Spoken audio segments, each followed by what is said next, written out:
it was a setup, and it had nothing to do with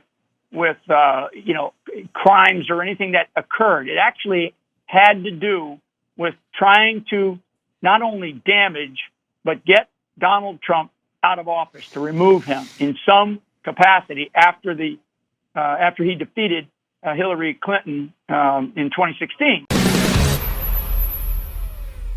If I may, I'd like to move on to what I called in my book, the railroading of Mike Flynn. It was really one of the most grotesque abuses of the air quotes justice system, because there was no justice done here I've ever seen in my life. And where I'd like to start off, if it's okay with you, with your permission, is the continued lie out there, documented, easily falsifiable lie, that you lied to the FBI about sanctions. So I'd like to set up the question very simply.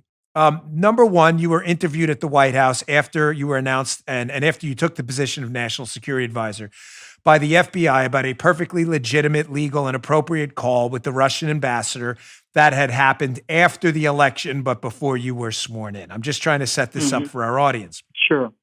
It's been alleged by media talking heads who have double-digit IQs and can't read an affidavit and a transcript that during that interview at the White House, when you were questioned by the FBI about that call with Ambassador Kislyak that had happened a month earlier, that you brought up or were talking to him about sanctions, Obama-era sanctions levied on Russia.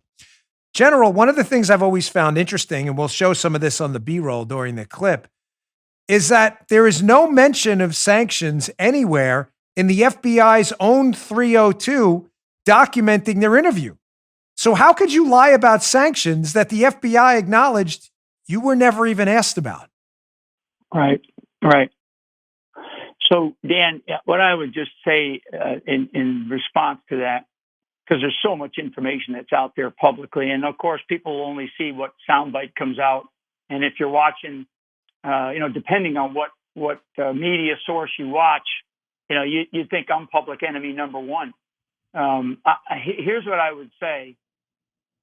First of all, during the transition and then into the White House, but certainly during the transition, I'm doing my job. I would, because I'm appointed. I was in fact, I think I was either the first or the second person appointed by the president to serve on his team going into the White House.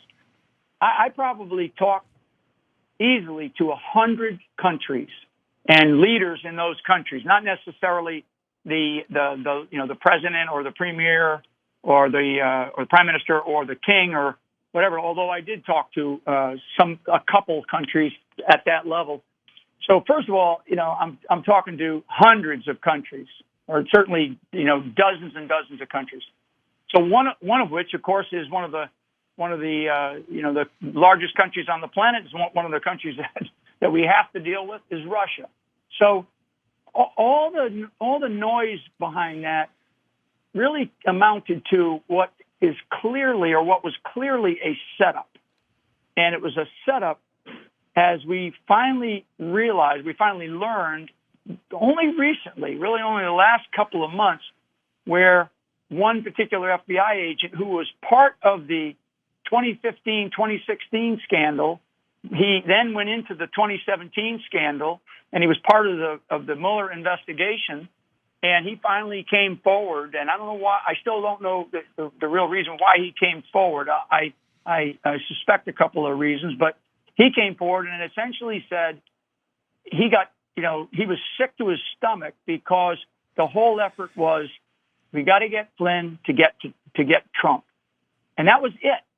And General, are you talking about Agent Barnett from the FBI? Yes, I am. Yeah.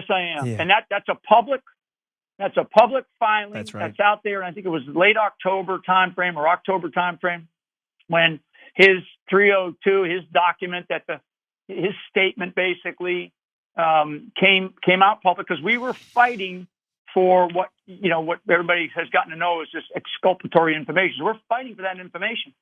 So it was a real setup, and of course I'm the target. All these other people, and I'll have another day to talk about all these other components of it, because it's a very complex thing. But It was a setup, and it had nothing to do with